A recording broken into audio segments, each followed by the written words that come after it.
Okay, so good morning to those in North America, and good afternoon for those in Europe.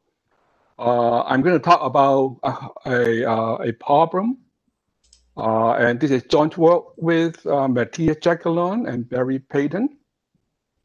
So the problem we are going to revisit an algorithm for solving a sparse matrix problem. And this slide, I'm not going to spend a whole lot of time on this slide. It contains the essential ingredients that we are using in the algorithm. But I do want to highlight the definition of dense block. So within a supernode, which is a collection of columns in the Cholesky factor of a sparse symmetric matrix, the columns have essentially the same sparsity structure, and a dense row is simply a set of consecutive non-zero rows within the supernode. And as it turns out, when you reorder the columns and rows in the supernode, so you don't change the amount of field, but you do change the sparsity structure. And as a consequence, you change the number of dense rows in the Cholesky factor of the sparse symmetric matrix. And the two matrices on this slide provide an example. On the left, if you look at the first supernode, there are two dense blocks, the red one and the blue one. And if you look at the factor on the right, and here we have reordered the columns and rows in the last supernode. And as a result, if you go back to look at the first supernode, there is only one dense row, one dense block in the factor. So again, this slide contains a number of ingredients, supernodes, elimination tree, and rows of tree that we are going to refer to in the rest of the talk. So in 2017, a team of researchers from Bordeaux, I'm going to refer them as the Bordeaux team, they published a paper in Cerfacs, I believe. And the paper talks about the problem of reordering the columns and also the rows within every supernode in order to minimize the number of dense blocks linking one supernode with another. They provided a very careful way of translating the problem into a set of traveling salesman problems, or TSP, one for each supernode. And as we all know, the TSP is an NP-complete problem. So typically you don't solve it exactly, but there are efficient heuristics for solving the TSPs. And in particular, the Bordeaux team, they used a very effective insertion method for solving every instance of TSP for each supernode.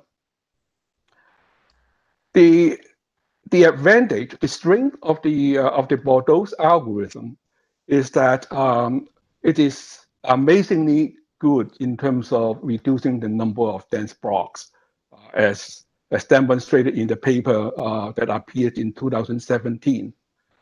We did come up with an alternative heuristics. It's much cheaper, but the results, the number of dense blocks was not as good as the one that the Bordeaux team proposed. The weakness of the Bordeaux algorithm is that it is very expensive.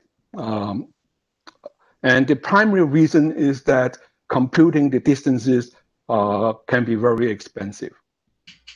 So we would like to take another look at the implementation of the TSPs for solving this problem. We are going to consider two columns, I and J, within a given supernode S. The Bordeaux team defines the distance to be by the equation in blue. It is a sum of two set differences. And the Bordeaux team implemented this in a very straightforward way. They compute the distances member by member of each set. T sub r of I is the row sub tree rooted at I in the elimination tree. So we call this the Bordeaux algorithm.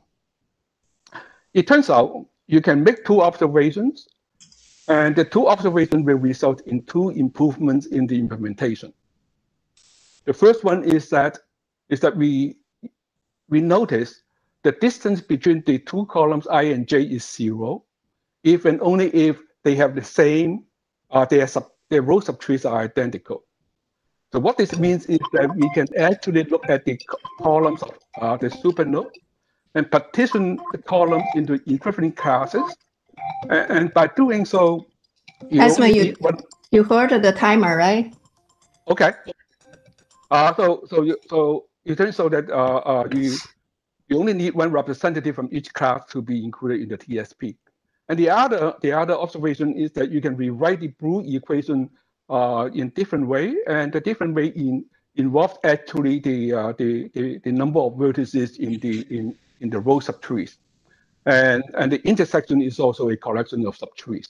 And it turns out that a paper by John Gilbert, Perry Pitton, and myself provided a very efficient way of computing the sizes of subtrees by partitioning the edges into disjoint sets. So the first one reduces the number of distances that you have to compute, and the second one actually provides a better way, more efficient way of computing the sizes of the subtrees. And we did some experiments. So on the right, on the left, we saw the ratio of the time of our implementation with the Bordeaux implementation. As you can see, our implementation is actually much more efficient than the Bordeaux implementation.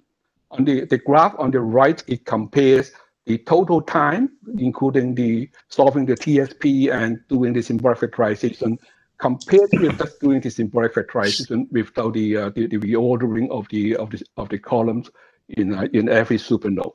And we see that the total time in our algorithm is actually just maybe about 2 to 3 times more expensive than simply doing the symbolic factorization in most cases. The last two problems are sort of exceptions, and the reason they are exceptions is that it turns out that most of the supernodes, they have each one has only one or two columns, so they are very small, and that's why you don't get a lot of advantages by the reordering. So that's all I have to say. Thank you. Sorry.